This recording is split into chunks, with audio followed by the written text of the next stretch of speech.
Bonjour à toutes et tous. Je suis Camille Auget, adjointe au maire de Lyon à l'emploi et à l'économie durable, donc qui comprend notamment l'économie sociale et solidaire.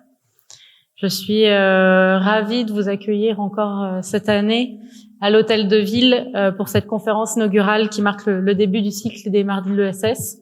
Alors il fait très chaud, hein, c'est parce qu'on coupe la clim courant septembre, donc c'est vrai qu'on n'envisage pas forcément qu'il continue à faire aussi chaud début octobre, même si ça va devenir de plus en plus fréquent malheureusement. Voilà, donc j'espère que vous n'aurez pas trop chaud. Vous pouvez enlever la veste si vous voulez. Particulièrement heureuse parce que entre l'université Lyon 2 et la ville de Lyon, plus précisément la chaire ESS, c'est un partenariat historique, hein, puisque on est partenaire sur les mardis de l'ESS depuis le début de son histoire. Et cette année, la programmation des mardis de l'ESS de la saison 2023-2024 aura pour trame commune la question des frontières du champ de l'ESS et des tensions traversées entre institutionnalisation et expérimentation à l'aune des 10 ans de la loi de 2014 sur l'ESS. Donc cette loi, j'imagine que vous la connaissez tous et toutes. C'est donc la loi cadre pour l'ESS qui demeure le texte législatif français le plus abouti en matière d'ESS. Elle a permis à la fois de reconnaître l'ESS comme mode d'entreprendre et de développement économique, de définir les principes communs de gestion et de gouvernance d'entreprise et d'en faire un véritable objet et outil des politiques publiques. Cette loi, c'est donc en quelque sorte une forme de reconnaissance du pouvoir transformateur de l'ESS. Pourquoi cela? Et je pense qu'on peut tous s'accorder là-dessus. C'est parce que l'ESS, c'est bien et souvent pionnier pour répondre à des besoins peu ou mal pourvus, qui ne trouvent pas de réponse traditionnelle via des acteurs économiques ou au sein de l'administration d'ailleurs, et contribue aux évolutions de nombreuses politiques publiques. Et c'est pourquoi, lorsque le maire m'a confié l'économie sociale et solidaire au début du mandat, il a tout de suite insisté sur la nécessité de décloisonner et de créer de la transversalité, puisque l'ESS concerne finalement autant ma délégation que celle de nombre de mes collègues. Et c'est d'ailleurs aussi pour ça que ma délégation ne s'arrête pas à l'ESS, puisqu'elle comprend à la fois toutes les questions de commerce, d'emploi, d'insertion, d'artisanat, etc. Et plus que jamais, nous avons besoin de l'ESS parce que les enjeux climatiques, les enjeux sociaux, les enjeux démocratiques nous imposent d'inventer, d'expérimenter, de favoriser une économie plus respectueuse des humains et de la planète. Et par essence, l'ESS est de celle-là. Et c'est pourquoi, au sein de la ville de Lyon, nous avons décidé, depuis le début du mandat, d'augmenter significativement le niveau d'ambition de notre soutien à l'ESS, avec une stratégie qui s'appuie sur 3 leviers. Le premier levier, c'est développer, donc permettre à l'ESS de se développer plus précisément, donc à travers par exemple la question des achats publics, donc notre schéma de promotion des achats socialement, écologiquement responsables, accompagner les acteurs de l'ESS à répondre à ces achats publics, nous aussi mieux les prendre en compte lors de l'élaboration de nos marchés. On développe aussi un certain nombre de projets de tiers-lieux, sur lesquels évidemment l'ESS a toute sa place. On a lancé plutôt un appel à projet. J'en profite pour vous faire part, parce que peut-être que vous pouvez être force de relais aussi. Un appel à projet destiné aux structures de moins de 5 ans de l'économie sociale et solidaire, donc soit en phase de création ou de premier développement, pour un appel à projet en consortium avec d'autres acteurs de l'économie sociale et solidaire, la CRES, la Fondation Émergence, Ronalpia, le Terrain Cube, voilà, une dizaine d'autres acteurs environ, des partenaires de la ville, parce que cet appel à projet a pour vocation à la fois de financer éventuellement, donc ça c'est la ville de Lyon avec des subventions, mais aussi d'accompagner les porteurs de projets, et ça c'est un peu moins l'expertise de la ville de Lyon, mais c'est totalement l'expertise des acteurs que j'ai mentionnés et de ceux que je n'ai pas cités, mais qui sont également dans le consortium. Donc ça, c'est quelque chose d'assez nouveau qu'on a lancé, avec un budget aujourd'hui pour l'ESS à la ville de Lyon qui est à peu près du x3 par rapport au mandat précédent. L'autre axe de notre stratégie, c'est promouvoir. Donc promouvoir l'ESS en interne déjà, puisque on a quand même du travail à faire à la ville de Lyon pour mieux que l'ESS soit mieux compris par tous, élus et administration. Donc, par exemple, cette année, on a initié une nouvelle forme de coopération en faisant des journées de l'innovation sociale, dont l'objectif était justement de favoriser l'interconnaissance entre les acteurs de l'ESS et les agents, pour favoriser, on espère, l'expérimentation. Donc, c'est une journée qu'on a créée avec Alter Incube, et on doit faire le bilan, justement cette fin de semaine, voir comment on poursuit. Et puis la ville de Lyon, dans la question de la promotion, on a aussi un certain nombre de labels, label Lyon Ville équitable et durable, devenu engagé à Lyon, label fabriqué à Lyon qui porte aussi plus sur la consommation responsable. Donc voilà, c'est autant de choses sur lesquelles la ville de Lyon est engagée. Et enfin, la ville de Lyon a un rôle aussi de facilitateur. Ça, c'est le troisième axe. De mise en réseau, notamment de liens avec des bailleurs sociaux ou des opportunités foncières dont auraient besoin les acteurs de l'ESS. Et j'en profite pour saluer Carole Fournel, ici présente, qui travaille à la direction de l'économie, du commerce et de l'artisanat et qui est justement en charge de l'ESS au sein de la ville de Lyon et qui fait toute cette mise en réseau qui est présente dans les instances. Voilà. Donc porter cette stratégie, c'est à la fois pour moi un honneur et un défi, car l'ESS, c'est d'abord une économie qui est porteuse de sens. Ce sont des hommes et des femmes, et vous, aujourd'hui ou peut-être demain, à la fin de votre cursus, des hommes et des femmes qui sont engagés et qui agissent concrètement pour notre territoire. Pour autant, il reste beaucoup de chemin à faire pour que l'ESS soit reconnu pleinement, et notamment par l'ensemble du tissu économique. Et c'est une des raisons pour lesquelles ce genre de temps de partage comme ce soir sont importants, parce qu'ils vont contribuer à construire une définition et une culture commune, une culture partagée de l'ESS sur notre territoire. Donc je ne doute pas que les moments de prise de hauteur et de réflexion seront riches, précieux et animés. Donc je vous souhaite une excellente soirée. J'en profite pour excuser l'absence de ma collègue Emeline Baum, vice-présidente à la métropole, qui devait être là ce soir et vous dire aussi un petit mot. Voilà, elle a eu un empêchement de dernière minute et elle s'excuse, mais je tiens à faire passer le message par ma voix de tout l'engagement aussi de la métropole sur l'économie sociale et solidaire. Voilà, merci encore d'être présent ce soir et puis bonne soirée et puis bonne conférence surtout.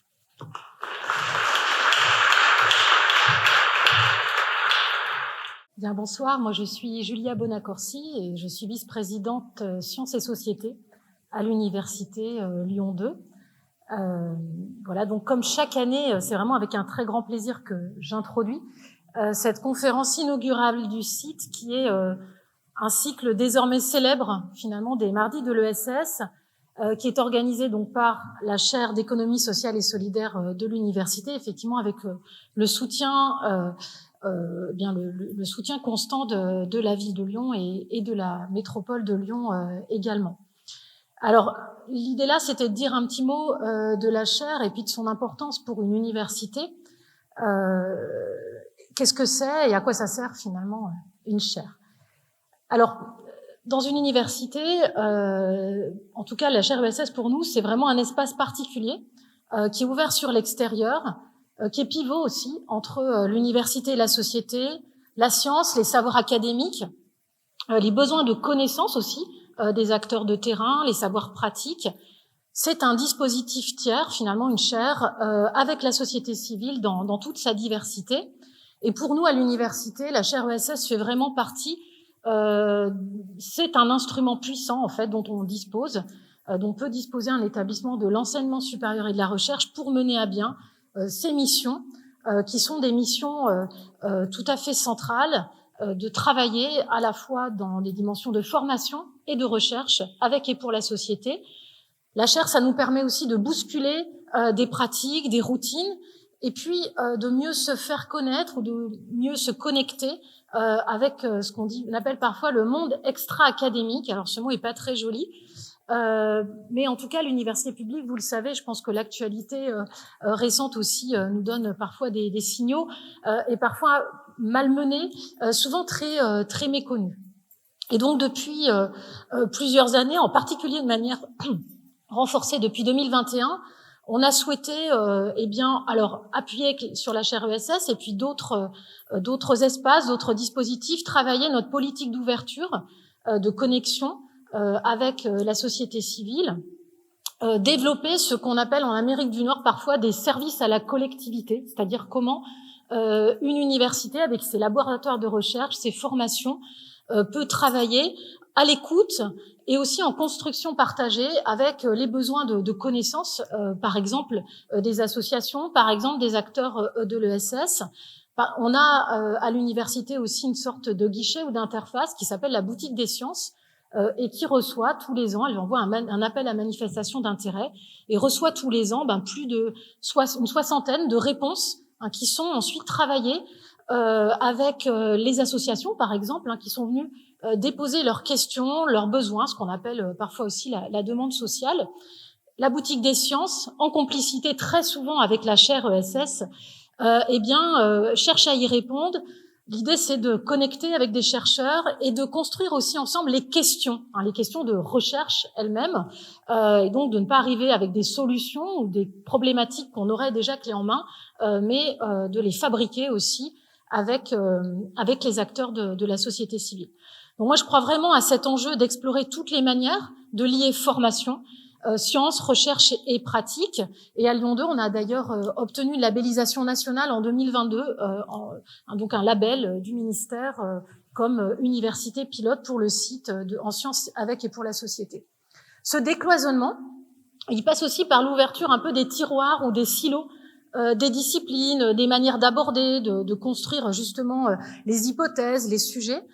En tout cas, c'est d'ouvrir vraiment les angles d'approche.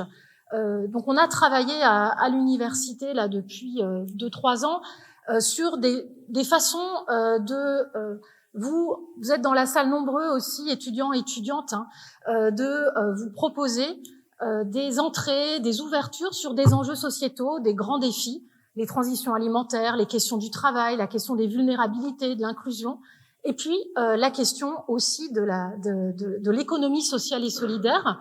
Donc on a créé 500 heures de formation qui sont les motifs des modules spécialisés.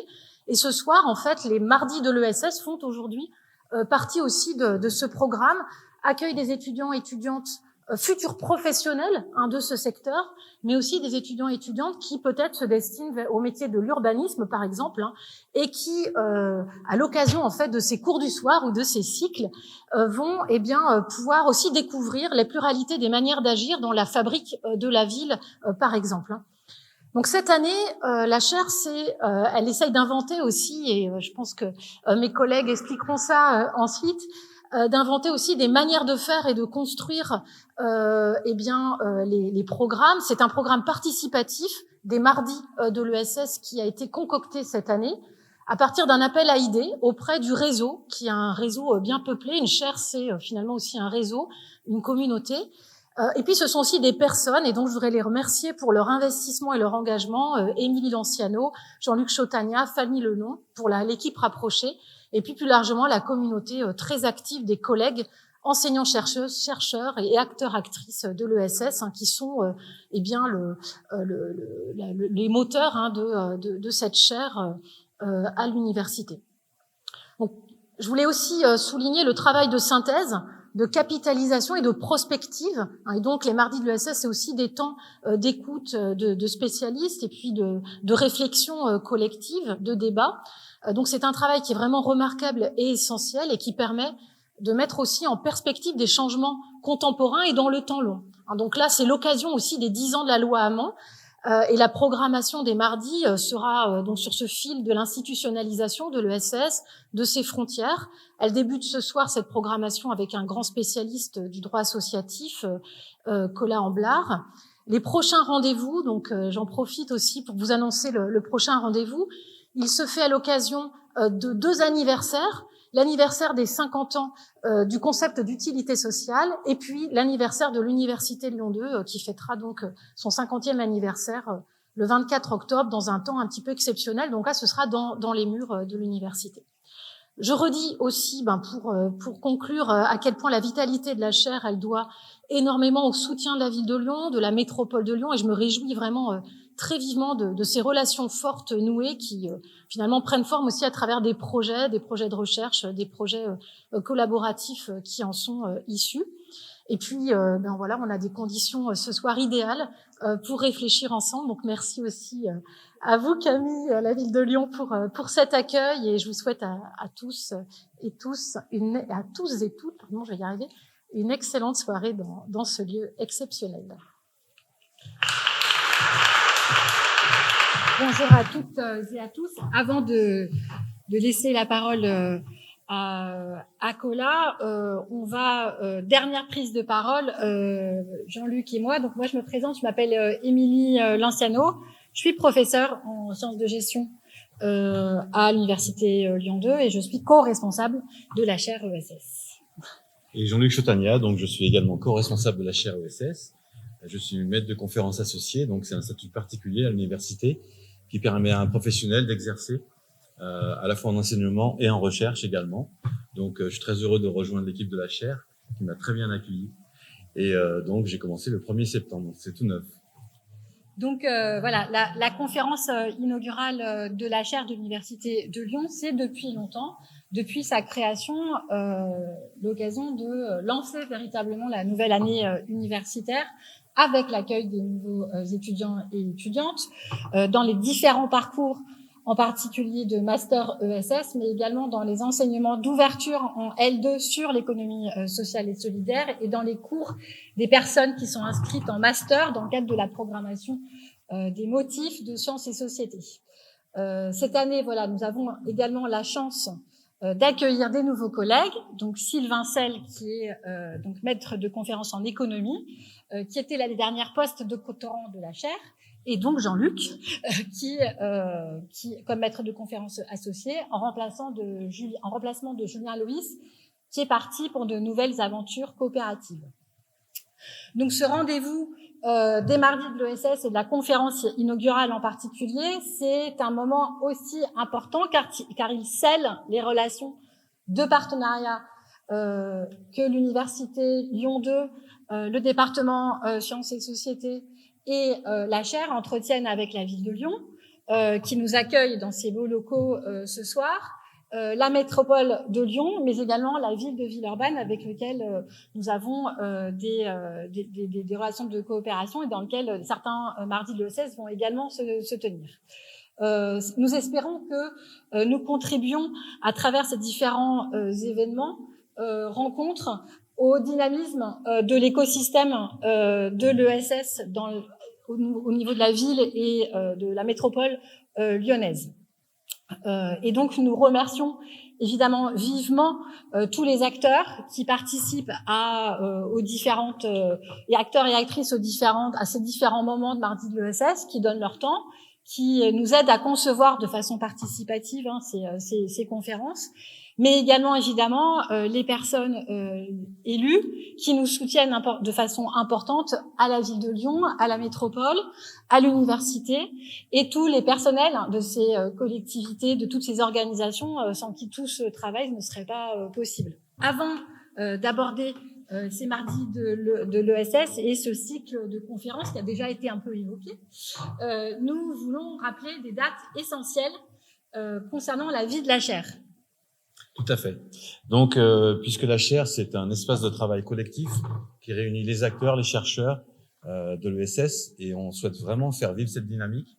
Donc, pour ça, on vous invite le 11 octobre à 17h30 donc à l'université pour le premier conseil de la chaire de l'année, qui est une forme d'assemblée générale, en fait, qui permet donc une participation, une réflexion commune.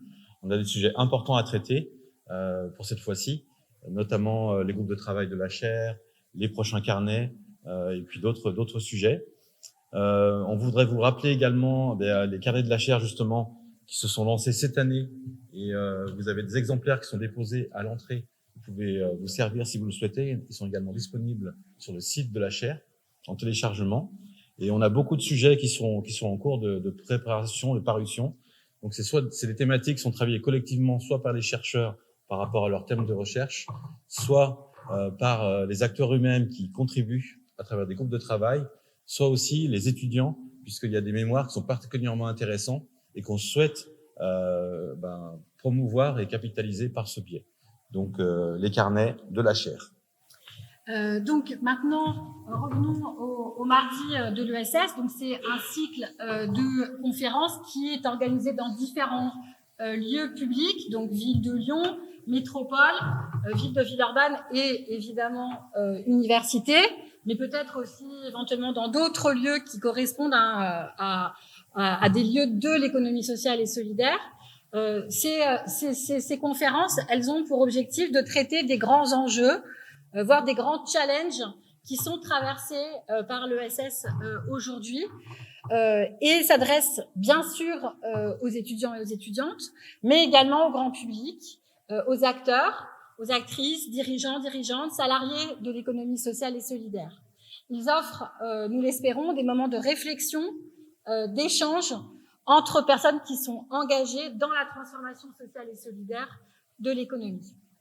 Donc, comme ça a été dit, cette année, le cycle des mardis de l'ESS qui a été défini collectivement, donc c'est-à-dire un cycle de 5 conférences, il portera donc sur cette question importante de l'institutionnalisation, de la professionnalisation et des frontières finalement de l'économie sociale et solidaire à l'occasion des 10 ans de la loi Hamon, qui fournit un cadre législatif réglementaire. Et donc, je pense que ce soir, nous avons la chance d'accueillir Colin Amblard, qui va nous présenter les enjeux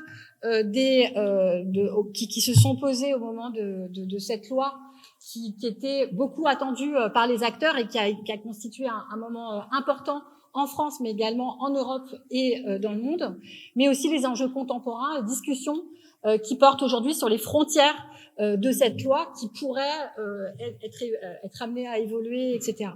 Donc pour traiter cette problématisation que va introduire notre invité, nous allons ensuite la décliner à travers un certain nombre de problématiques plus précises.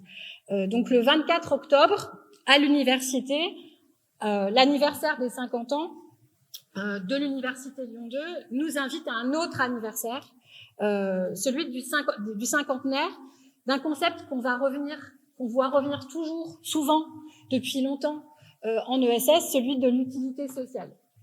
Et on va, à travers des regards transdisciplinaires, de sociologues, d'économistes, de personnes en sciences de gestion, de personnes, d'enseignants-chercheurs qui ont travaillé cette question-là avec différents biais. Il s'agira de se questionner pour savoir en quoi cette idée d'utilité sociale, comment cette idée-là s'est transformée et comment ça impacte les activités des acteurs dans le champ de l'ESS.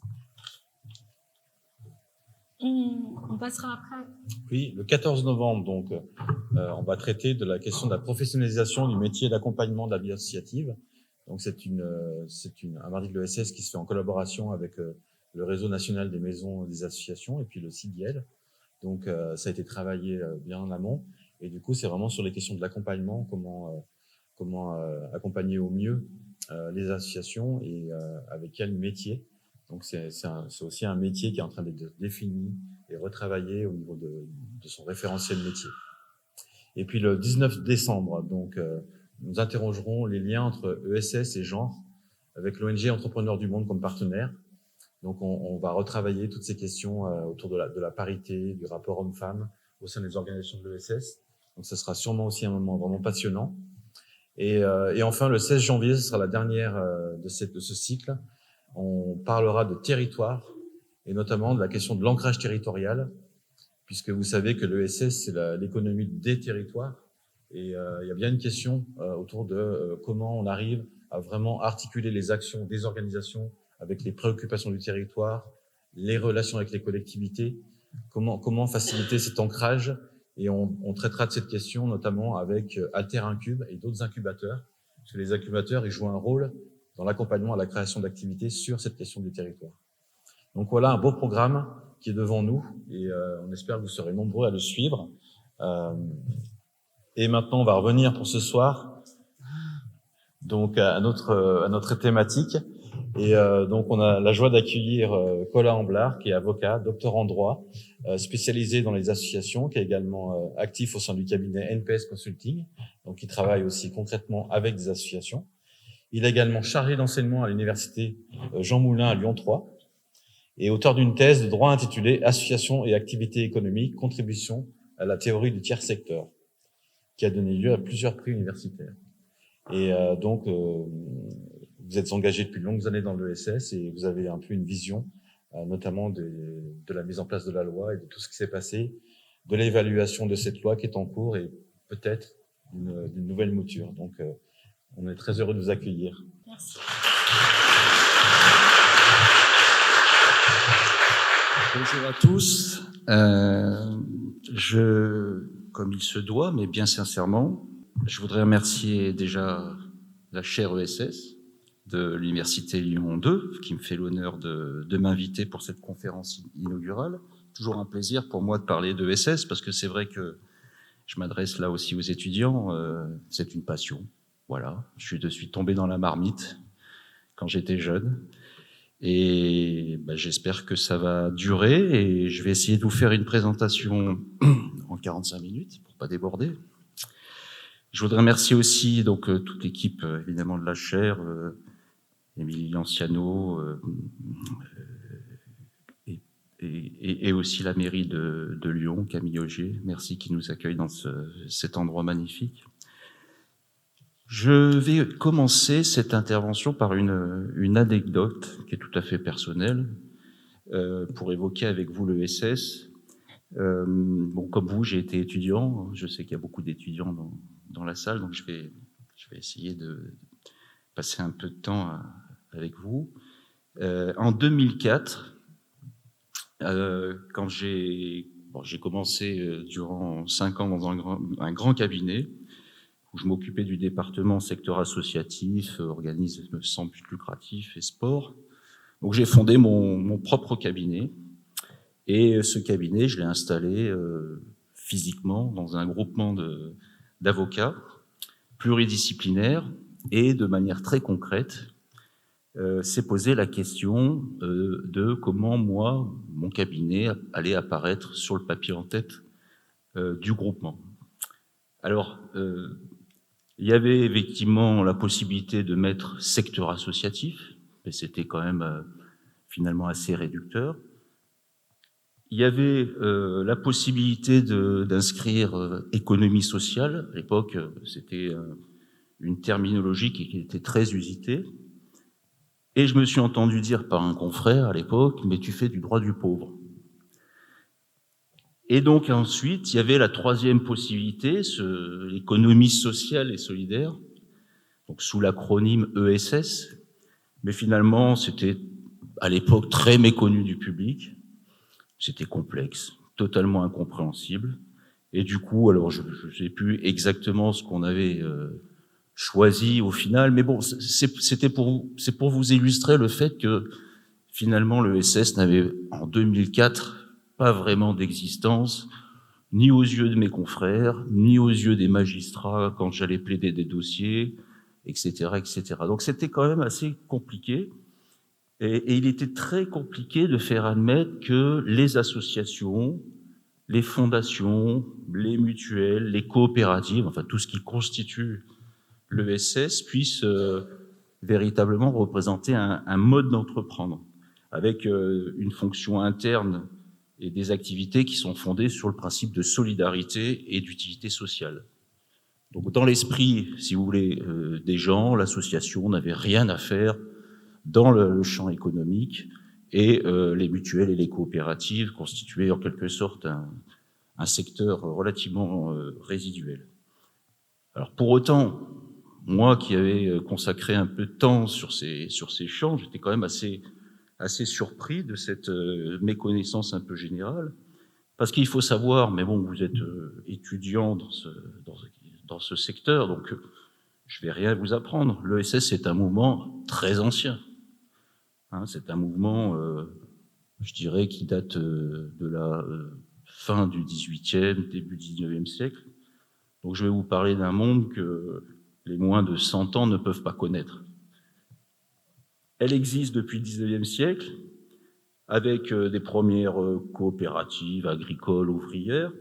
Et ici, à Lyon, on en a un bon exemple, puisque figurez-vous que dans les pentes de la Croix-Rousse, il y avait des mutuelles et des coopératives, approvisionnement, distribution, qui faisaient partie de la vie des tisseurs. Donc à quelques mètres d'ici, vous aviez, par exemple, ce qui s'appelait à l'époque le devoir mutuel, qui était une des premières mutuelles, des formes de regroupement solidaire, qui va compter jusqu'à 2800 adhérents, et qui avait pour objectif de responsabiliser des travailleurs, et les cotisants, en fait, recevaient une aide lors de maladies, de chômage cyclique ou même de vieillesse. Donc vous voyez que c'est quand même un peu paradoxal de se retrouver en 2004 avec aussi peu de connaissances de la part et des avocats et des magistrats et puis des différents acteurs économiques. Et j'en veux aussi pour preuve, c'est que au 95 montée de la Grande Côte, figurez-vous, on a connu la première coopérative de consommation qui était le fait de canuts, qui ne pouvaient pas se payer d'aliments ou de produits et qui avaient le désir, en quelque sorte, de mutualiser, de maîtriser leur distribution. Donc vous voyez qu'on part de très très loin, et surtout qu'aujourd'hui, on a beaucoup de chemin qui a été parcouru, puisqu'on en est aujourd'hui en 2014, on en est à parler d'une loi ESS, et ce qui constitue quand même une des avancées majeures, parce que c'est vrai que c'est une des dernières grandes lois de société qui nous a été présentée par un gouvernement.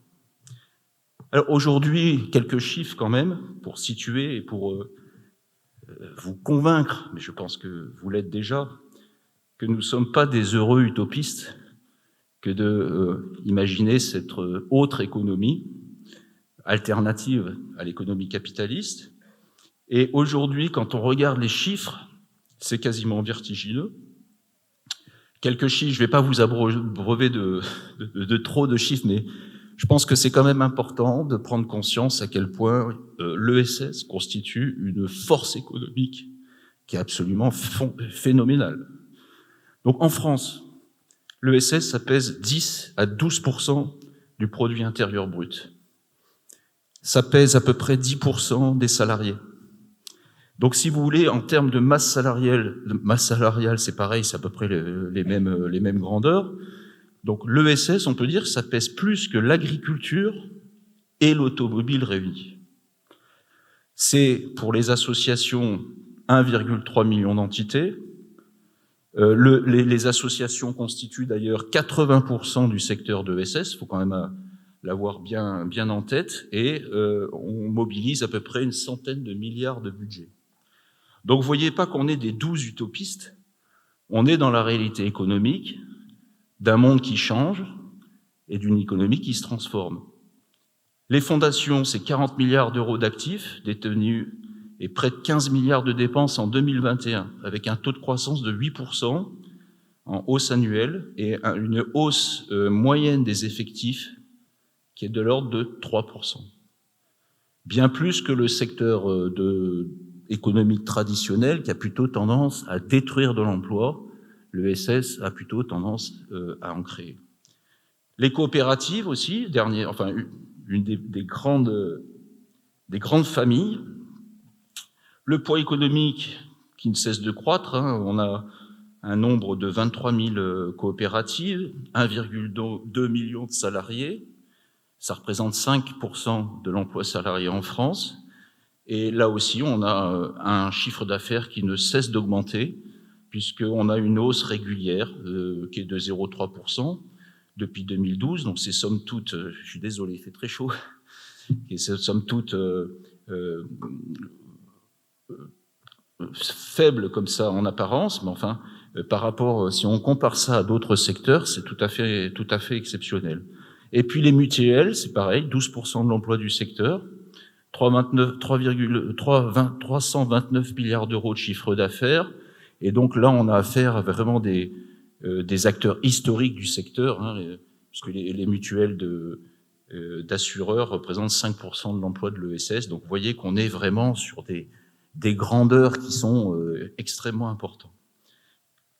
Alors ces chiffres, évidemment, des fois on peut se poser un peu la question, il faut recontextualiser, parce que c'est vrai que ce qui caractérise l'ESS, c'est véritablement que c'est une économie du quotidien.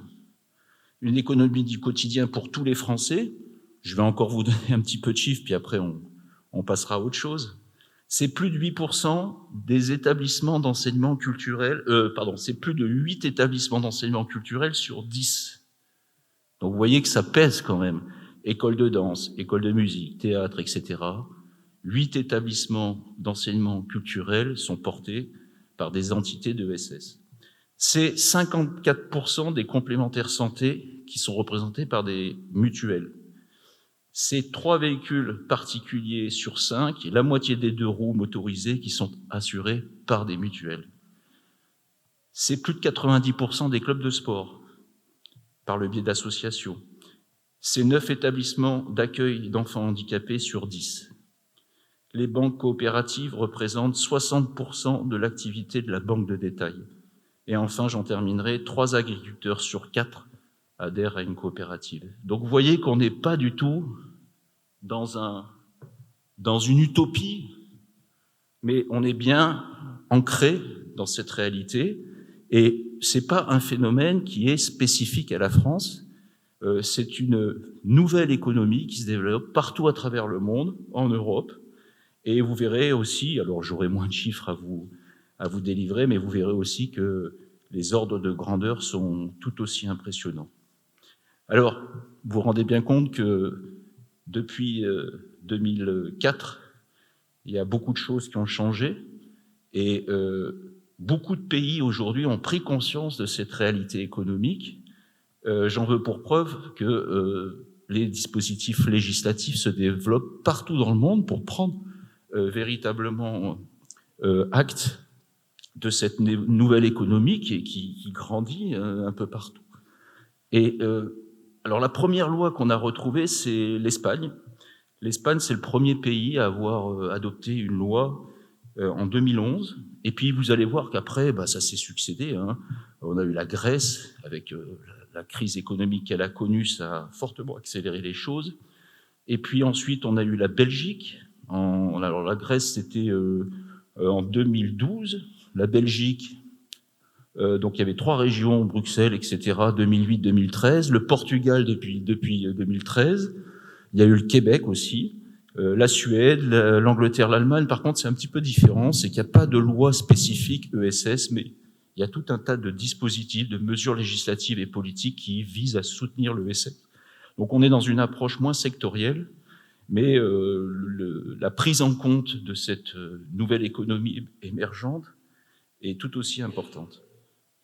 Et donc, nous en arrivons à la loi du 31 juillet 2014, la loi Hamon, qui est sous le gouvernement Hollande, qui a accouché avec beaucoup de difficultés, mais néanmoins a réussi effectivement à suivre le mouvement, ce mouvement que j'ai décrit comme ça un peu partout en Europe. Alors, la loi du 31 juillet 2014, à quoi correspond ce besoin de reconnaissance finalement, puisque vous apercevez que les initiatives d'économie sociale et solidaire, souvent, ce sont des choses qui se développent sur les territoires, et on peut se demander si véritablement il y avait une nécessité d'adopter cette loi spécifique. Eh ben, la première chose, le premier besoin de reconnaissance, c'est d'abord de constater cette réalité économique. Et constater cette réalité économique, c'est, je vous l'ai dit, en France, en Europe, dans le monde, partout. En Europe, dans les entreprises qui ont été créées chaque année, un quart sont des entreprises de l'ESS. Parmi ce secteur, l'emploi rémunéré a augmenté de 26,8% entre 2003 et 2010. Donc vous voyez que là aussi, c'est un secteur non seulement qui pèse sur le plan économique, mais aussi qui embauche. Et puis, au niveau de l'Union européenne, l'économie solidaire représente 2,8 millions d'organisations et 13 millions d'emplois. Donc, on n'est pas sur comme ça des agrégats qui sont, je dirais, ni utopiques ni minimalistes. On est véritablement sur un phénomène économique qui est en train de se propager un peu partout en Europe et dans le monde. Dans le monde, le processus de développement, enfin l'émergence de l'ESS est à peu près sur tous les continents. Alors je ne vais pas vous faire le descriptif de tous les pays, mais en Amérique latine, par exemple, où l'ESS est vraiment très très présente, vous avez tout un tas de pays qui prennent en compte l'ESS comme une articulation de politique publique, et dans de nombreux pays, par contre, l'ESS est carrément intégré ou a fait l'objet d'une reconnaissance institutionnelle directement dans les constitutions. Et cette reconnaissance institutionnelle dans les constitutions, c'est dans les pays tels que le Brésil, le Venezuela, l'Équateur, la Bolivie, la Colombie, l'Argentine, l'Uruguay, Honduras, Mexique. Donc vous voyez qu'on n'est pas sur quelque chose, on n'est pas sur des agrégats minimalistes, on est sur une vague de fonds très très importante qu'on retrouve aussi en Afrique de l'Ouest. On a l'exemple des tontines depuis X temps, et la ville de Dakar au Sénégal a accueilli le dernier forum mondial de l'ESS en mai 2023. Donc là aussi, en Afrique, on retrouve ce phénomène. En Asie, pareil, Asie du Nord-Est, Corée du Sud, Japon et même la Chine. Donc on a vraiment, véritablement, une lame de fond qui est en train de prendre forme et qui nous donne quand même beaucoup d'espoir en termes de changement. Le besoin de reconnaissance, ça répond à une réalité économique, mais ça répond aussi à une finalité politique. C'est-à-dire que l'objectif de l'ESS, c'est de concilier activité économique et utilité sociale. Pendant trop longtemps, on a scindé, en quelque sorte, l'économie et le social, comme si finalement c'était deux aspects de la vie qui ne pouvaient pas s'entendre, mais on s'aperçoit à travers l'ESS que c'est des choses qui sont fondamentalement, intimement imbriquées. Et contrairement aux entreprises traditionnelles, celles qu'on conçoit habituellement, qui ont pour objectif de rechercher le profit. Alors c'est vrai que c'est un petit peu moins vrai avec la loi Pacte de 2019, où effectivement maintenant on vient consacrer en quelque sorte la fonction citoyenne de l'entreprise. Mais il n'empêche que voilà, on a d'un côté des sociétés commerciales capitalistes dont l'objectif est de rechercher le bénéfice et de partager ce bénéfice entre un petit nombre d'actionnaires, et de l'autre, on a les entreprises de l'économie sociale qui créent de la richesse. Vous avez vu les chiffres, ça va nous servir maintenant, qui créent de la richesse, mais qui n'ont pas pour objectif une appropriation privative des moyens de production, mais qui ont pour objectif simplement de répondre à des finalités sociales, répondre à des finalités environnementales, et justement consacrer la majeure partie de ces profits sur ces causes, ce qui n'empêche pas d'avoir des salariés, de rémunérer des salariés, mais encore une fois, l'ESS a pour mission principale de répondre à des besoins sociaux, des besoins solidaires et environnementaux. Donc on n'est pas du tout dans la même logique, si vous voulez. On a ces formes d'économie qui existent maintenant, vous l'avez vu, depuis le 19e siècle, et qui fonctionnent tout aussi bien, qui créent tout autant de richesses, mais qui pour autant fonctionnent avec des logiques complètement différentes. Alors, les objectifs de l'ESS sont nombreux. Le premier objectif, vous l'avez compris, c'est répondre à des besoins sociaux. C'est pas incompatible que de faire de l'économie, créer la richesse et d'avoir cette logique sociale consistant à répondre à des besoins qui sont exprimés par les populations dans des territoires. Donc, répondre à des besoins sociaux dans des domaines aussi divers que le logement, la santé, l'éducation, l'emploi, la culture. finalement, on s'aperçoit que l'ESS est présente dans tous les secteurs, et particulièrement dans les territoires, à côté des acteurs économiques traditionnels. Deuxième objectif prégnant, c'est favoriser la solidarité. L'ESS, c'est la solidarité. C'est le fait d'encourager des coopérations, des mutualisations, des ressources, c'est prendre en compte des intérêts collectifs. C'est finalement développer, mettre l'accent sur les relations humaines, la participation démocratique, le respect des droits des individus. Donc on est dans une logique collectiviste. On est dans cette logique où on travaille en commun, on fédère, on s'associe pour tendre vers un objectif qui est partagé par ceux qui veulent rentrer dans cette logique économique et sociale. Ensuite, l'ESS, c'est aussi contribuer au développement durable. Je sais que les gens de votre génération y sont particulièrement sensibles, compte tenu de la situation et du dérèglement climatique, mais l'ESS, ça intègre aussi les enjeux environnementaux. On cherche à développer des activités économiques durables, on parle d'ODD, et on essaye d'encourager des pratiques respectueuses de l'environnement, on favorise la transition, on va vers une économie plus verte, plus respectueuse, avec une logique de long terme, pas simplement court-termiste. Enfin, c'est créer des emplois inclusifs. Créer des emplois inclusifs et de qualité. Alors évidemment, tout n'est pas rose dans l'ESS. Et il y a un certain nombre de détracteurs qui nous diront, je discutais au musée des Confluences cet après-midi dans le cadre d'une conférence amicale, et bon, je citerai pas le nom évidemment, mais quelqu'un de très haut placé me disait « je déteste l'ESS ». Je déteste l'ESS parce que pour moi, c'est beaucoup de mots et peu de réalisations. Alors oui, c'est vrai que comme toute organisation humaine, collective, il y a des dérives, il y a des motifs d'insatisfaction, mais on ne peut pas nier le fait que cette économie met en avant l'humain après l'économie, et il est très possible de conjuguer, si vous voulez, la logique économique avec la logique sociale. Je vous l'ai prouvé par les chiffres, nous ne sommes pas des doux rêveurs, c'est quelque chose qui se développe partout à travers la planète et qui constitue quand même des motifs d'espoir quand même assez importants. Donc l'ESS, ça vise à quoi? Ça vise à construire une économie plus juste, plus solidaire, plus durable. C'est une économie qui met l'accent sur l'humain et qui cherche à satisfaire des besoins sociaux de manière responsable. Voilà les objectifs de l'ESS. Alors, les réalisations sont bien évidemment totalement imparfaites, mais il n'empêche que les statuts permettent notamment de développer cette forme d'économie. Alors, je sais qu'il y a un grand débat et une phrase que je déteste, moi, personnellement, c'est « statut ne vaut pas vertu ».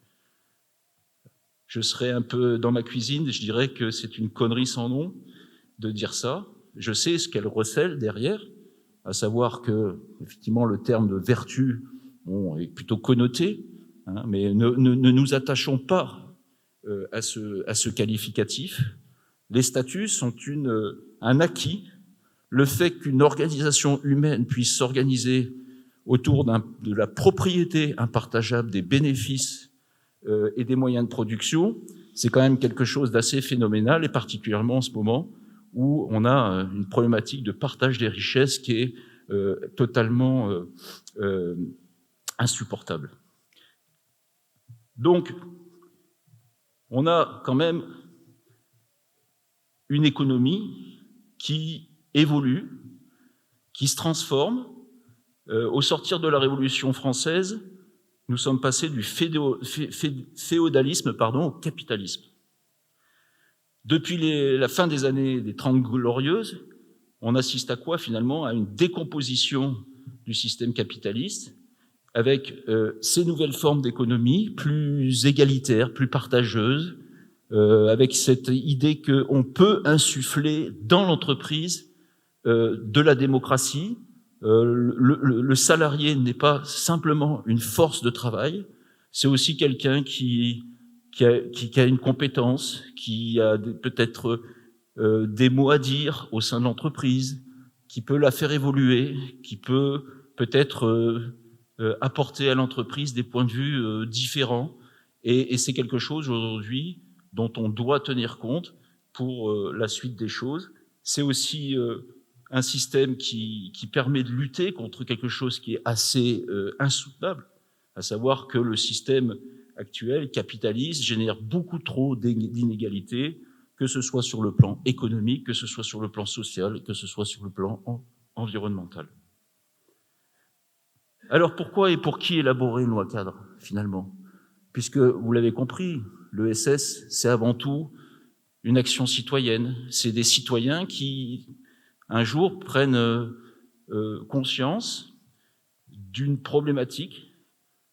Ça peut être quelque chose de tout petit, une problématique sur un territoire, et qui décident de s'en emparer, de le traiter par eux-mêmes. Les Anglais parlent de self-aid, et de ne pas attendre toujours ou un soutien hypothétique de l'État ou des collectivités territoriales, quelque chose qui ne viendra jamais, ou éventuellement des subventions qui s'appauvrissent, ou éventuellement des subventions, on sera d'accord là-dessus, des subventions qui s'appauvrissent, parce que finalement, on a aujourd'hui, si on parle de la France, un pays qui est dans un état, une situation financière quand même assez catastrophique. Alors Camille Auger ne sera pas d'accord. Je placerai pas ce discours au niveau de la ville de Lyon, mais j'ai, comme tout le monde, suivi les débats sur le projet de loi de finances 2024, et notamment M. Bruno Le Maire, qui nous a très clairement indiqué que pour 2024, il n'y aurait plus de subventions et de financement public en direction des associations, ce qui est quand même un problème assez essentiel. Alors, pourquoi élaborer une loi cadre ?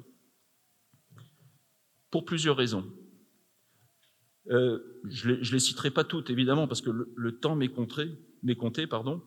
La première raison, c'est qu'il fallait donner de la visibilité à ces différentes formes d'entreprise.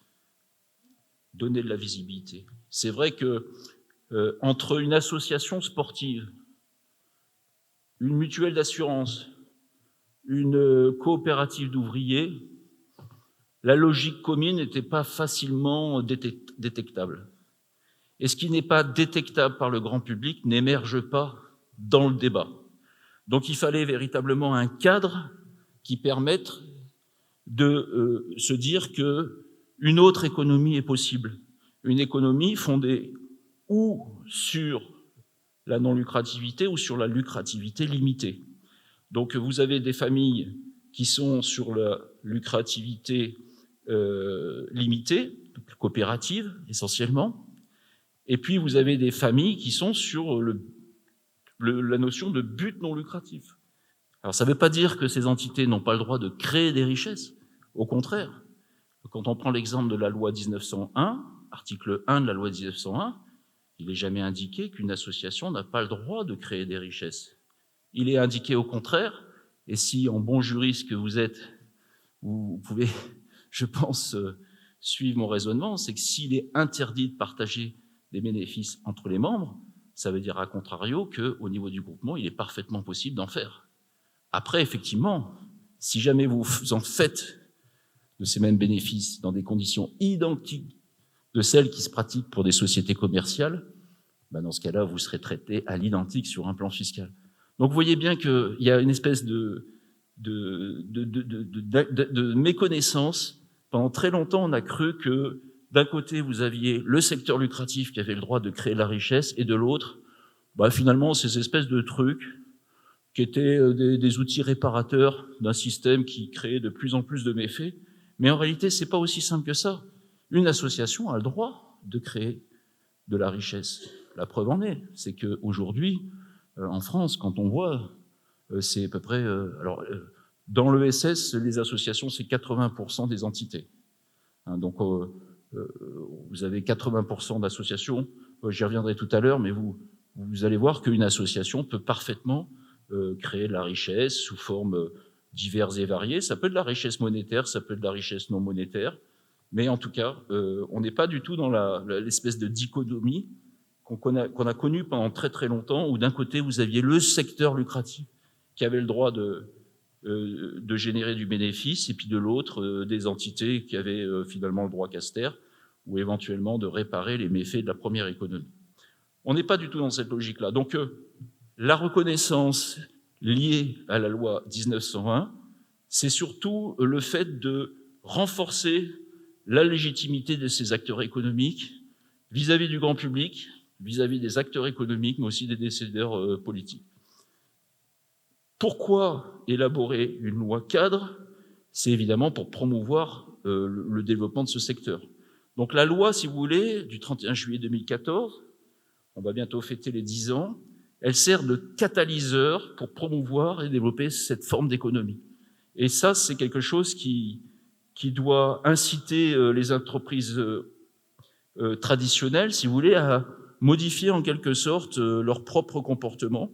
Et la preuve en est, c'est que depuis 2019, on a la loi Pacte qui est intervenue, la loi Macron, Pacte, où maintenant, si vous voulez, la montée en puissance de l'économie sociale et solidaire a ringardisé la société commerciale traditionnelle. Et aujourd'hui, ces sociétés-là sont obligées de reconnaître qu'elles ont non seulement une logique de recherche et de partage de profit, mais elles doivent aussi s'inscrire dans un nouvel environnement qui nécessite de prendre en compte leurs fonctions citoyennes. Donc aujourd'hui, on parle d'entreprise à mission, avec cette logique un peu vertueuse qui consisterait à dire que une société commerciale, comme un organisme à but non lucratif, finalement, s'inscrit dans un contexte et n'est pas complètement déconnectée de la réalité et des changements qui sont actuellement en vigueur. Ensuite, pourquoi élaborer une loi cadre? Alors, il y a beaucoup de raisons. C'est aussi créer un cadre juridique et réglementaire qui est spécifique à toutes ces entreprises, toutes ces formes qui finalement n'ont pas beaucoup de choses en commun. Je vous ai dit, mutuelle d'assurance avec un club sportif. C'est vrai que l'appartenance à une famille commune, à cette économie nouvelle, n'apparaît pas comme ça, ne saute pas aux yeux. Les acteurs ne se connaissent pas d'ailleurs. Hein. Et justement, la loi est là pour essayer de clarifier les droits de ces nouvelles entreprises, les devoirs aussi, et puis fixer un certain nombre de nouvelles responsabilités, et puis en définitive, faciliter leur fonctionnement, garantir leur stabilité, et puis leur permettre de se développer de manière durable. Pourquoi élaborer une loi cadre? C'est aussi pour faciliter l'accès au financement de ces entreprises. Alors, peut-être que là, on est sur un volet de la loi qui reste à compléter, qui n'est pas totalement parfaite, mais c'est vrai que l'idée, si vous voulez, c'est reconnaître pour mieux pouvoir soutenir. Et mieux pouvoir soutenir, ça veut dire quoi? Ça veut dire, pour ces entités de l'ESS, c'est accéder à des formes de financement qui leur sont spécifiquement réservées, avec la banque BPI, avec tout un tas d'organismes, la NEF, qui est une banque solidaire, soit par le biais de prêts solidaires, de subventions spécifiques et autres. Donc voilà, c'est aussi apporter du financement et du soutien. Et puis c'est protéger les valeurs. Élaborer une loi cadre, c'est finalement préserver les valeurs fondamentales de l'ESS. J'en parlais tout à l'heure. Les valeurs fondamentales de l'ESS, c'est quoi? C'est la solidarité, c'est l'égalité, c'est la durabilité, c'est la participation citoyenne, et c'est aussi le fait d'intégrer dans l'entreprise un ensemble de parties prenantes, pas simplement des actionnaires, et une force de travail qui est là pour finalement créer de la richesse sans forcément en tirer les bénéfices, mais c'est essayer de faire travailler conjointement, dans un cadre responsable, des salariés, des clients, des fournisseurs, etc., etc. Bien sûr, des actionnaires pour certaines formes de SS, des actionnaires qui ne sont pas là exclusivement pour s'enrichir, tirer des dividendes. On parle de ristourne pour les coopératives. Donc voilà, on n'est pas sur un mode de partage tout à fait identique, loin de là, avec ce qu'on connaît dans les sociétés commerciales. Et puis enfin, pourquoi élaborer une loi cadre? C'est aussi pour favoriser la collaboration entre les différents acteurs et permettre justement de travailler ensemble. Travailler ensemble, c'est pas simplement entre les entités diverses et variées que j'ai évoquées, qui sont donc décrites par la loi, mais aussi collaborer avec l'entreprise. Donc vous savez bien que les associations développent des liens étroits avec l'entreprise, alors par tout un tas de techniques, ça peut être des mises à disposition personnelles, ça peut être du mécénat, etc. Donc l'idée de la loi de 2004, c'est aussi de créer des synergies, des échanges de bonnes pratiques, et puis c'est renforcer la cohésion et l'efficacité du secteur de l'ESS. Pour qui élaborer une loi? Toutes les parties prenantes. La loi ESS permet justement de parler à l'ensemble des acteurs qui sont impliqués dans ce secteur, et ils sont nombreux, à la différence de la société commerciale traditionnelle, où vous avez finalement une relation assez binaire. Vous avez la société, les actionnaires, vous avez les salariés, vous avez, en quelque sorte, je simplifie quand même, et vous avez les clients. Mais en dehors de ça, on est sur une relation économique assez simpliste. L'économie sociale et solidaire, c'est beaucoup plus complexe que ça. Il y a des formes alors qui sont plus ou moins complexes, mais en général, c'est vrai que ça implique tout un tas de partenaires. Et donc, la loi 4 s'adresse bien évidemment avant tout aux entreprises de l'ESS, dans la logique que j'ai évoquée tout à l'heure, c'est-à-dire qu'on essaye d'élaborer un cadre commun pour créer quelque chose qui permette de fournir un cadre juridique à des entités qui ne se parlaient pas précédemment ou très peu, et pour tout ça, pour finalement assurer leur développement, leur stabilité, leur croissance. Et puis ensuite, pour qui? C'est aussi pour les institutions publiques. C'est-à-dire que la loi ESS permet de développer un pan et un secteur économique qui travaille en collaboration avec l'État et les collectivités territoriales qui participent à l'élaboration des politiques publiques. Donc là aussi, si vous voulez, on a un cadre qui facilite le partenariat public-privé et qui permet d'avancer un certain nombre de programmes spécifiques, notamment pour des populations qui sont forcément mis de côté quand on a affaire uniquement ou au marché, qui se concentrent sur les aspects rentables de leur secteur, ou l'État qui, en définitive, voit ses services publics s'appauvrir progressivement sous l'effet conjugué d'un certain nombre de politiques qui, à mon avis, qui n'arrivent pas à répondre à des besoins sociaux et laisser sur place un certain nombre d'acteurs. Et puis aussi, la loi, c'est pour les acteurs de la finance. Les acteurs de la finance, on a une approche de la finance qui est en train de changer, avec des acteurs qui, eux aussi, prennent en considération les changements qu'on peut connaître. Et on parle de finance solidaire maintenant. Donc on a des fonds d'investissement éthiques, on a des banques coopératives, on a des plateformes de financement participatif. Enfin, tout ça également est pris en considération dans la loi ESS, et ça permet de renforcer le soutien financier et les incitations pour canaliser un certain nombre d'investissements vers les entreprises de l'ESS. Pour qui? Pour les partenaires sociaux, les travailleurs qui sont représentés par les instances, les organisations professionnelles. Évidemment ils sont concernés au premier chef par cette fameuse loi. Alors, il y a beaucoup de critiques qui sont formulées à l'encontre de ce secteur. Ce seraient des secteurs qui seraient mal payés, sous-considérés, pas du tout en adéquation avec les valeurs affichées. Mais effectivement, on est dans un domaine qui reste à parfaire par certains aspects, mais c'est vrai que les syndicats jouent des rôles très très importants dans l'émergence et le développement des entreprises de l'ESS.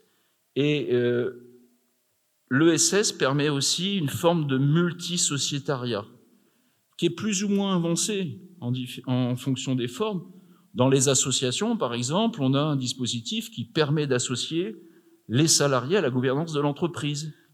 On sait qu'une association conserve un caractère de gestion désintéressée à partir du moment où le nombre de salariés présents dans les conseils d'administration ne dépasse pas 25% de la composition du même conseil d'administration. Donc voilà, on a des perspectives comme ça d'association du salarié au sein de ces entreprises qui sont tout à fait intéressantes. Alors elles sont plus ou moins marquées, des fois elles sont quasiment imposées. Dans les coopératives, on a une part de la détention capitalistique qui est statutairement, légalement réservée aux salariés, qui permettent d'avoir un pouvoir décisionnel au sein de l'entreprise, et ça aussi c'est quelque chose de tout à fait favorable pour ces mêmes salariés. Et puis l'ESS, pour qui? Pour les citoyens, pour les bénéficiaires, pour ceux qui sont concernés par la question de la protection de leurs droits, on parle aussi de citoyenneté, de démocratie participative. Donc les citoyens sont là pour prendre en main, en quelque sorte, leur destin. Et l'ESS permet justement cette perspective de ne pas tout attendre des pouvoirs publics, mais aussi de se saisir d'un certain nombre de problèmes qui peuvent être des problèmes tout à fait concrets. On peut habiter dans un village et puis constater que la rivière dans laquelle on s'amusait étant enfant devient tout à fait impraticable parce que avec le fil de temps, elle est totalement polluée. Et qu'est-ce qu'on fait là dans ce cas-là? On attend la mairie pour éventuellement financer des actions pour dépolluer? Ben non, il y a un certain nombre des citoyens qui, les dimanches, prennent leur sac plastique et puis se mettent à ramasser les détritus et puis s'occupent de leur propre environnement sans attendre rien de personne. Alors, ça commence comme ça, avec cette histoire de sac plastique, et puis après on se dit, bah oui, mais il faut aller plus loin, plus fort. On va créer une association, puis ensuite on va aller chercher un peu de moyens, et ainsi de suite. Et puis l'association, ça va nous permettre aussi peut-être de pousser un certain nombre d'idées de manière commune. L'ESS, c'est ça, c'est quelque chose de très très pratique, et quelque chose de très très efficace. On parle d'action bottom-up, c'est-à-dire qu'on commence du terrain, et puis petit à petit, peut-être qu'on augmente les revendications, peut-être qu'on essaie de trouver d'autres voies, puisqu'on collabore, il y a d'autres idées qui émergent. C'est ça l'économie sociale et solidaire. L'économie sociale et solidaire, ça repose avant tout sur nos concitoyens, ça repose aussi sur l'intelligence collective. Le citoyen n'est pas simplement là pour mettre un bulletin de vote une fois tous les 4 ans. Il est là aussi pour agir, pour peser, pour participer. On parle de démocratie participative. Donc cette dimension de l'économie sociale et solidaire au bénéfice des citoyens, de nos concitoyens, est tout à fait essentielle parce que il y a une dimension émancipatrice. On dit souvent que les associations, ce sont le creuset de la citoyenneté. C'est par là qu'on apprend à coopérer, à dialoguer avec son prochain, à travailler, à répondre à des besoins collectifs. Donc finalement, c'est un peu l'école de la vie. Et c'est pour toutes ces raisons que la loi de l'ESS était absolument essentielle. Maintenant, quelle définition, quel périmètre pour l'ESS? Et c'est là où les choses se sont un peu compliquées. C'est vrai que l'accouchement de la loi a été assez complexe. Est-ce qu'il fallait intégrer simplement les associations, les coopératives, enfin, les organismes reposant sur leur statut, ou est-ce qu'il fallait au contraire, en quelque sorte, accueillir d'autres membres de la famille? Ça a été un des grands points d'interrogation. Et finalement, on en est arrivé à cette définition que je vais essayer de vous transcrire sans prendre trop de temps. Mais ce qu'il faut retenir de la définition ESS telle que pratiquée par l'article 1 de la loi du 31 juillet 2014, c'est que l'économie sociale et solidaire, c'est avant tout un mode d'entreprendre. C'est un mode de développement économique, c'est adapté à tous les secteurs de l'activité humaine, donc ça peut être la culture, ça peut être le sport, ça peut être tout un tas de choses, auxquelles adhèrent des personnes morales de droit privé et qui remplissent un certain nombre de conditions cumulatives. Les conditions cumulatives, quelles sont-elles? Premièrement, un but poursuivi autre que le seul partage de bénéfices. Alors moi, je veux bien, statut ne vaut pas vertu, mais une entité qui s'organise autour d'un principe aussi essentiel aujourd'hui que l'interdiction de partage et l'interdiction de l'appropriation privative des moyens de production, c'est quand même quelque chose, une avancée assez formidable qu'il faut savoir souligner. Deuxième principe essentiel qu'on retrouve dans la définition de la loi, la définition actuelle, c'est la gouvernance démocratique. Cette idée de multisociétariat que j'ai évoquée tout à l'heure, avec la possibilité d'associer dans la gouvernance des entreprises tout un tas de personnes. Alors, la gouvernance démocratique, c'est quelque chose que moi, personnellement, j'aime pas. J'aime pas parce qu'en réalité, ça veut pas dire grand-chose. C'est quoi la démocratie? C'est un homme, une voix. Mais moi, je peux vous assurer que je vais vous faire des statuts d'association. Alors là, tout le monde aura le droit de vote. Mais je peux vous assurer qu'il y aura des collèges de membres qui auront moins de droits de vote que les autres. Moi, je préfère parler de gouvernance partagée. La gouvernance partagée, donc quand on a une association, ça peut être quoi? Ça peut être des membres fondateurs, quand on porte un projet, quand on en a l'idée, quand on a la capacité de mettre des moyens à disposition d'un collectif statutaire, c'est normal peut-être qu'on souhaite, ne serait-ce que dans les premiers temps du projet, on souhaite le maîtriser. Donc l'idée que des membres fondateurs puissent avoir une voix prépondérante dans le conseil d'administration, personnellement, ça ne me choque pas. Alors, est-ce qu'il faut parler de démocratie? C'est quoi la démocratie? D'ailleurs, la loi 1901 ne parle pas de démocratie. Il y a tout un tas d'entités, alors peut-être pas les coopératives, mais c'est vrai que la démocratie ne veut pas dire grand-chose pour moi.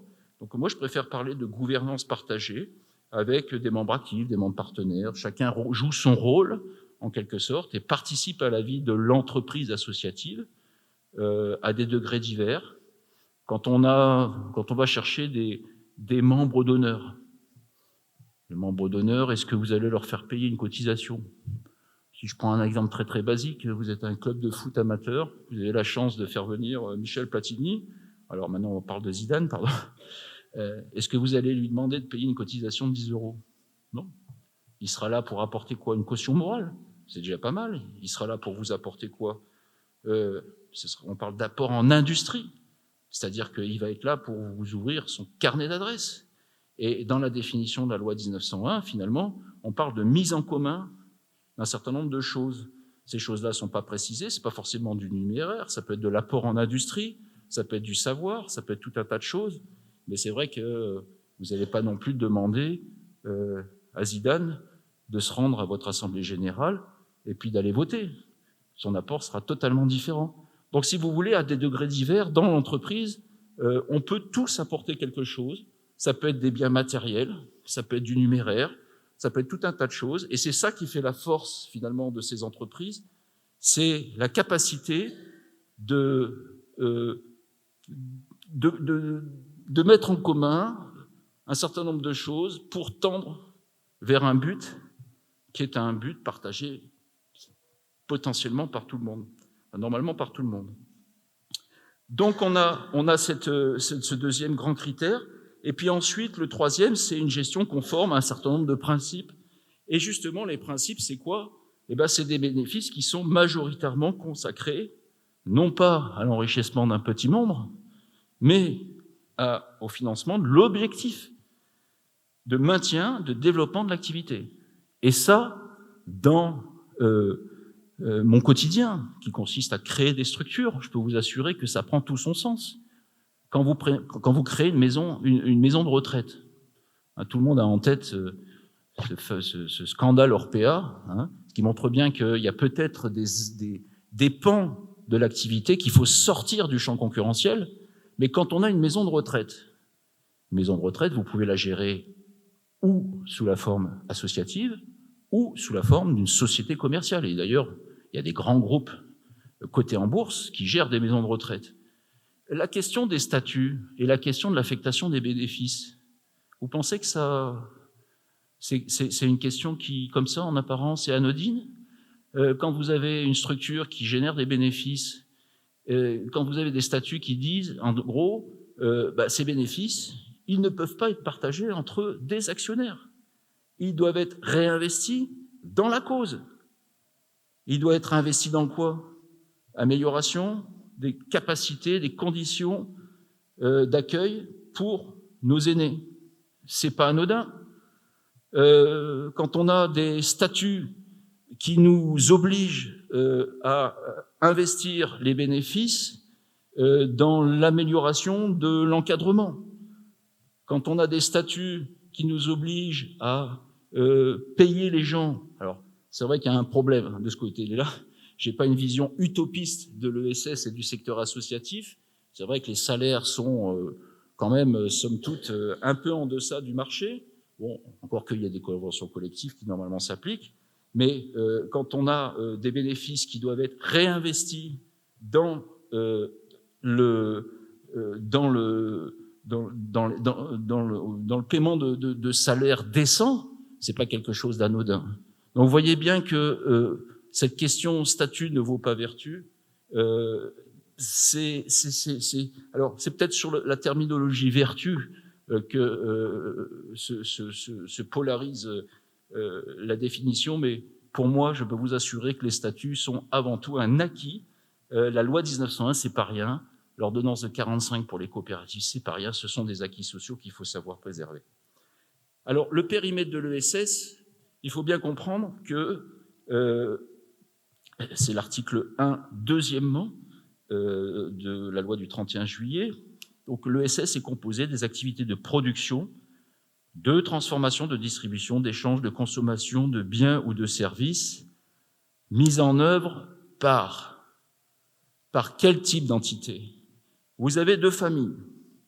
Vous avez les familles qui se regroupent par critères statutaires. Donc, je suis une association, je suis une coopérative, je suis une mutuelle, je suis une fondation. Statutairement, la loi me reconnaît comme étant un acteur économique relevant du périmètre de l'ESS. Beaucoup le déplorent. Certains nous disent, et en ce moment j'y reviendrai tout à l'heure, mais certains nous disent, mais les statuts ça suffit pas, c'est pas parce qu'on est une association qu'on est vertueux. Oui, effectivement, dans le secteur associatif, toutes les entités ne sont pas vertueuses, mais la question est la même dans les sociétés commerciales. Et aujourd'hui, je crois que cette question de la vertu traverse un peu toutes les composantes de l'activité économique. J'en veux pour preuve que, si je prends certains secteurs, aujourd'hui, on parle de désertification médicale, ce qui amène deux modes d'organisation. Vous avez le cabinet libéral dentiste classique et vous avez les centres de santé. Bon, alors aujourd'hui, on dit les centres de santé, qui sont souvent créés sous la forme associative, on nous dit oui, mais ces centres-là, finalement, c'est du low cost, on fait n'importe quoi. Et vous pensez que dans les cabinets libéraux, avant, il n'y avait pas de la surfacturation, jusqu'à preuve du contraire, le boucher, celui qu'on appelle le boucher, qui est actuellement devant la cour d'assises, un dentiste à Dijon, c'est pas un centre de soins dentaires, c'est un dentiste libéral. Donc vous voyez bien que à chaque fois, dans beaucoup de secteurs, les associations avancent, les coopératives avancent, elles prennent des parts de marché, et j'en veux pour preuve que dans le domaine alimentaire, dans le domaine de la consommation, dans le domaine de la gestion comptabilité, dans l'ordonnance de 45, on a des cabinets d'expertise comptable, ça a toujours été des cabinets libéraux, Et depuis peu, ça grignote. On a des centres, des associations de gestion agréées. Donc c'est un nouveau mode d'exploitation qui s'organise autour de la propriété impartageable de bénéfices et, encore une fois, qui se constitue parce que le système capitaliste n'a pas su répondre à des besoins et a laissé, je dirais, sur le carreau, tout un tas de petits commerçants, de petits exploitants qui finalement ne s'y retrouvaient pas dans les prestations qui étaient rendues par les cabinets, les bureaux d'expertise comptable,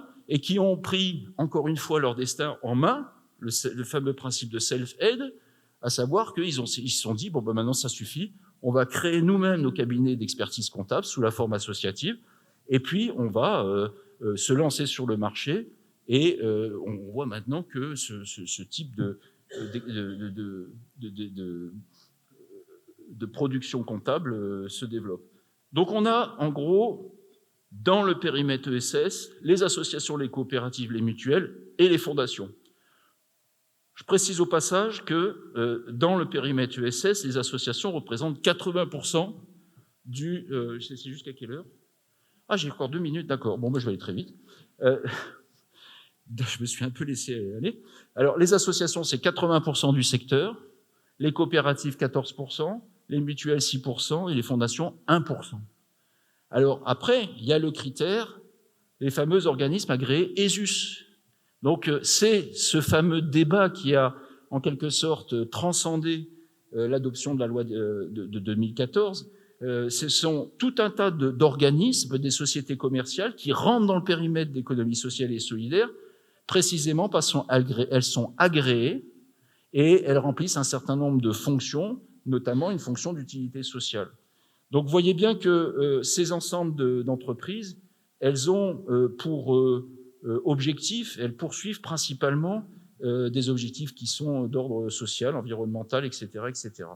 Donc, la contrainte d'utilité sociale, elle pèse sur les organismes ESUS, surtout, et les autres formes, finalement, bénéficient en quelque sorte de leur statut qui les oblige justement à ne pas partager les bénéfices. Alors, je vais essayer d'aller très, très vite. Quel apport pour les acteurs? Vous avez compris, reconnaissance institutionnelle, des statuts spécifiques, des accès au financement, un certain nombre de dispositifs de soutien, des possibilités de bénéficier de commandes publiques avec des critères d'utilité sociale, et puis aussi l'organisation d'une forme de gouvernance démocratique par la participation de toutes les parties prenantes. Le contenu de la loi, 98 articles, 11 titres, et des dispositions communes qui portent principalement sur ce fameux périmètre, mais aussi des choses très, très, très, très concrètes. Les choses très concrètes, c'est par exemple, et très importantes, c'est par exemple la définition d'institutions représentatives, ESS France, Conseil national de l'ESS, qu'est-ce qu'il y a d'autre autrement, enfin, voilà, des institutions représentatives pour permettre à ces structures d'émerger. Et puis ensuite, des définitions très importantes. Définition de la notion d'utilité sociale, c'est pas rien. La définition de la notion de subvention publique. Un volet qui porte sur la commande publique. Une dimension très très importante aussi qui est développée dans la loi ESS, c'est la dimension territoriale. Précisément parce que l'ESS, c'est intimement lié au territoire. Et puis enfin, quelques dispositions très très concrètes qui nous servent en tant qu'avocats, c'est des dispositions qui portent sur la restructuration. Avant, les fusions d'associations, on faisait ça en copiant un peu sur ce qui se faisait sur les sociétés commerciales, mais maintenant on a un processus qui nous permet tout à fait de sécuriser ces opérations. Alors, pourquoi je pourrais terminer? J'ai quelques exemplaires de l'intervention pour ceux, il n'y en aura pas pour tout le monde, mais pour ceux que ça intéresse, vous pourrez largement vous servir. Le débat actuel, il porte sur quoi? Le débat actuel, il porte sur, excusez-moi, il porte sur un certain nombre de dangers, en fait. Un certain nombre de dangers. C'est par exemple la notion d'impact. la notion d'impact social, qu'on sert à tous les sauces. On voudrait mesurer ce que la production sociale d'une association. Donc voilà, nous, on est avec Jérôme Sadier, qui malheureusement n'a pas pu être là.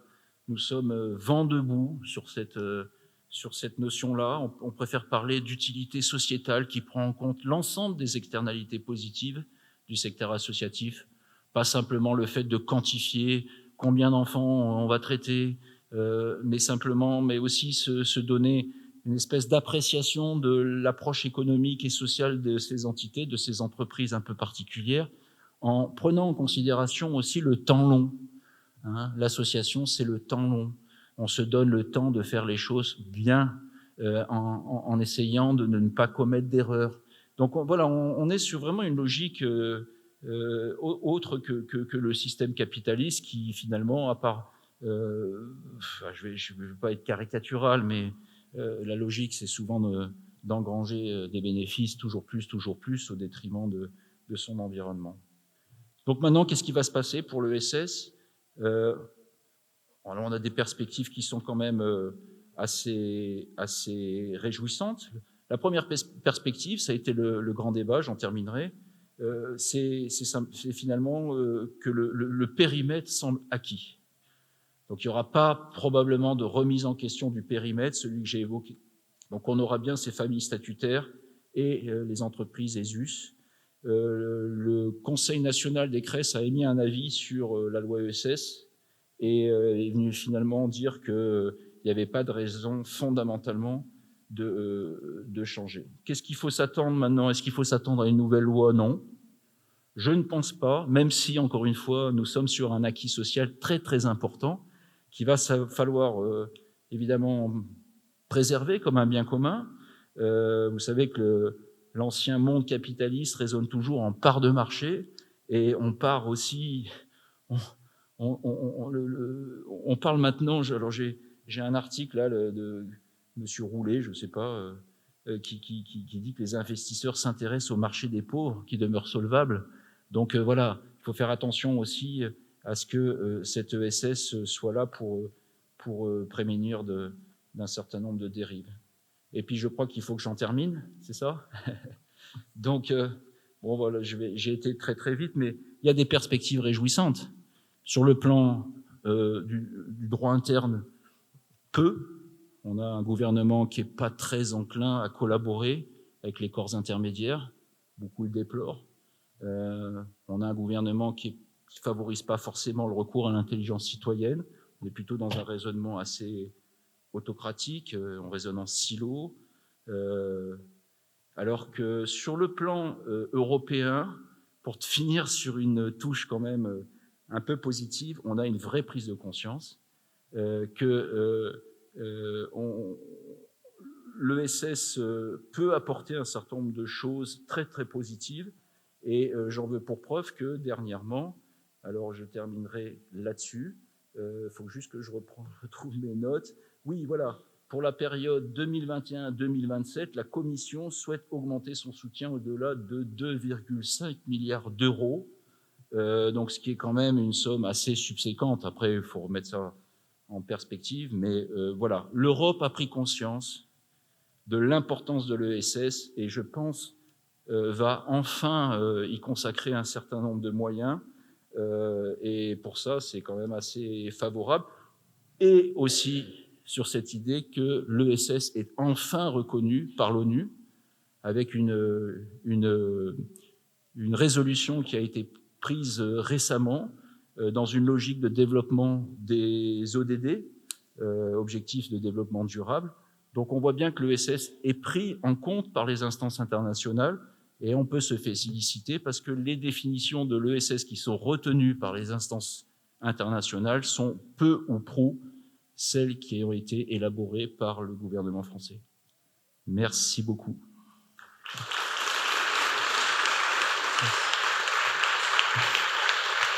Merci. Si on peut parler. Merci pour cette présentation qui suscitera sans doute des débats. Donc le débat va être court, 10 minutes, mais si vous avez des questions courtes, rapides et efficaces, on est preneur. Oui, merci pour votre intervention. Je vais vous laisser le temps de revenir sur scène.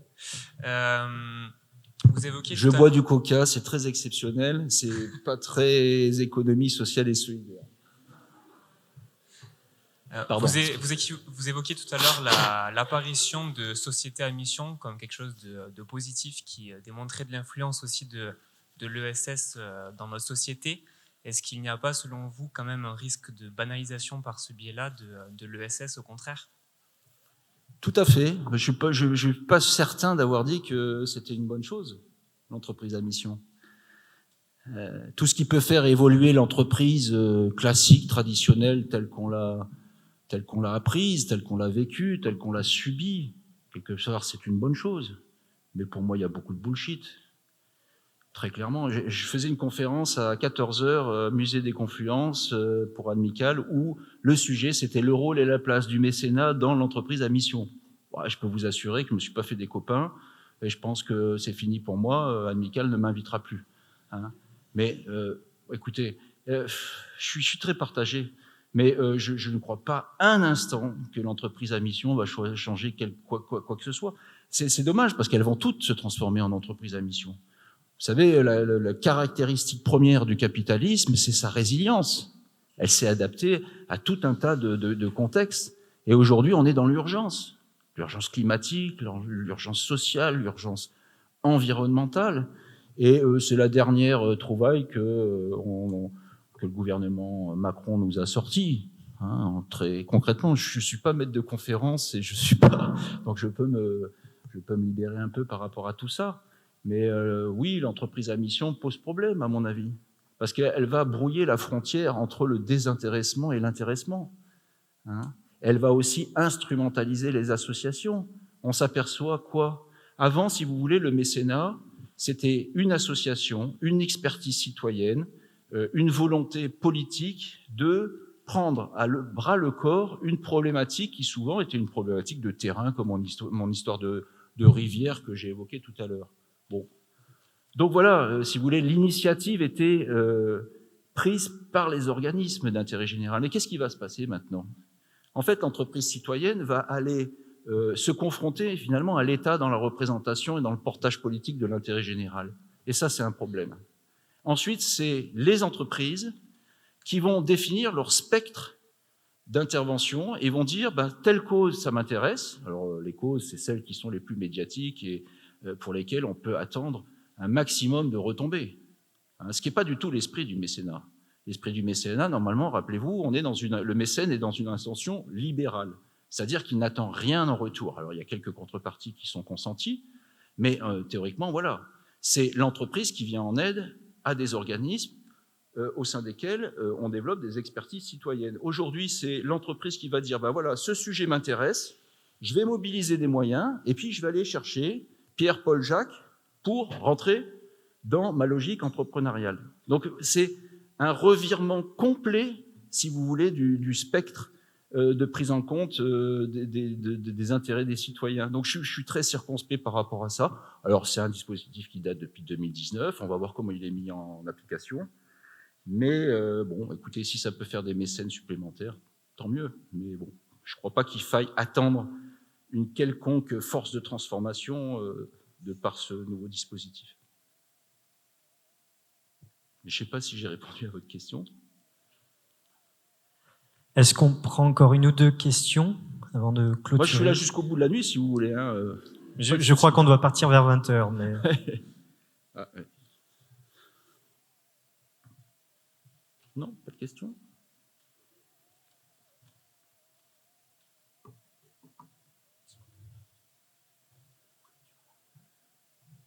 Bon, on va respecter comme ça les horaires de 20h. On va clôturer ici le débat. Encore merci à... Oui, si je peux juste faire un petit peu de publicité. Je voudrais vous parler de l'Institut ISBL. Je ne sais pas si vous le connaissez. C'est une démarche citoyenne d'un certain nombre d'experts qui s'engagent pour la promotion de l'économie sociale et solidaire comme force de transformation sociale. Donc, je vous invite à vous rendre sur ce site internet qui produit des articles, des dossiers, etc., qui est un petit peu une voix dissonante dans l'ESS. Nous, on ne parle pas d'impact social, on parle d'évaluation sociétale, ça paraît être un détail, mais ça compte beaucoup pour nous. Merci beaucoup. Merci.